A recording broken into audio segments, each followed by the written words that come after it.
اے پیغمبر صلی اللہ علیہ وآلہ وسلم، تم اپنے پروردگار عظیم کے نام کی تسبیح کرو، سو ہمیں تاروں کی منزلوں کی قسم، اور اگر تم سمجھو تو یہ بڑی قسم ہے کہ یہ بڑے رتبے کا قرآن ہے جو کتاب محفوظ میں لکھا ہوا ہے، اس کو وہی ہاتھ لگاتے ہیں جو پاک ہیں، یہ رب العالمین کی طرف سے اتارا گیا ہے۔ کیا تم اس کلام کے ماننے میں دیر کرتے ہو اور اپنا وظیفہ یہ بناتے ہو کہ اسے جھٹلاتے رہتے ہو؟ پھر جب جان گلے تک آ پہنچتی ہے اور تم اس وقت کی حالت کو دیکھا کرتے ہو،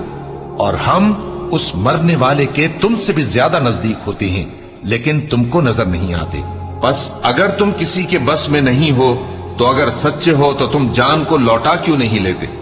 پھر اگر وہ اللہ کے مقربوں میں سے ہوا تو اس کے لیے آرام اور روزی اور نعمت کے باغ ہوں گے، اور اگر وہ دائیں ہاتھ والوں میں سے ہوا تو کہا جائے گا کہ تجھ پر داہنے